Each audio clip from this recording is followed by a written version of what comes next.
DJ जेके राजा एमएसपुरेती music. मेरे पास जुनून है तभी तो तेरा गुरूर मेरे सामने चकनाचूर है। बादशाह हो या मालिक सलामी हम नहीं करते, पैसा हो या राजकुमारी गुलामी हम नहीं करते। 19 में तो हम थे ही, 20 में भी हम रहेंगे। बेस तो बस बचाने के लिए है, आफत मचाने के लिए मेरा नाम ही काफी है। जय सिंह राजा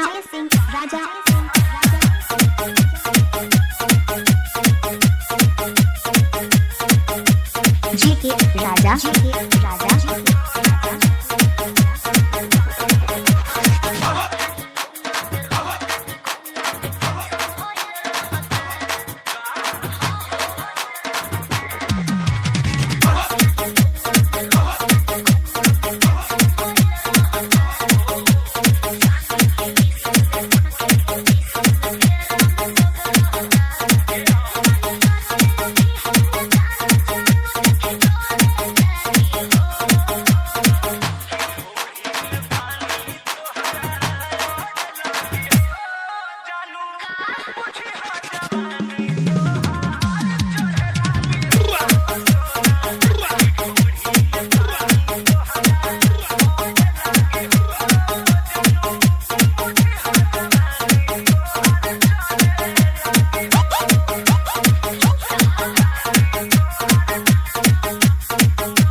बल्ही चौराहा नवाबपुर।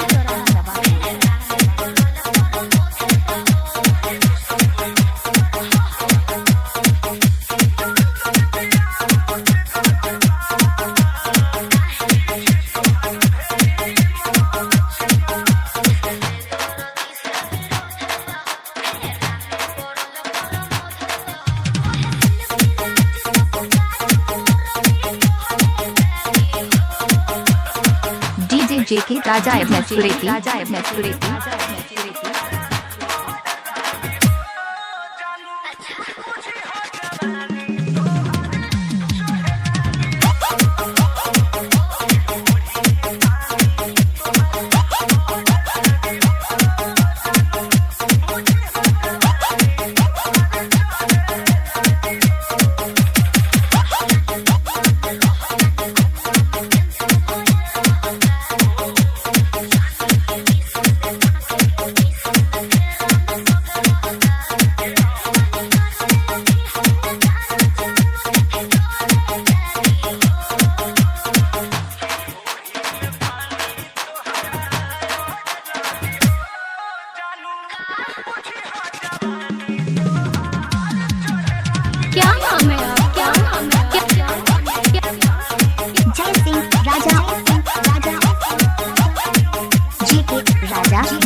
नाम तो सुना होगा डीजे जय सिंह राजा और टीम म्यूरपुर बाजार।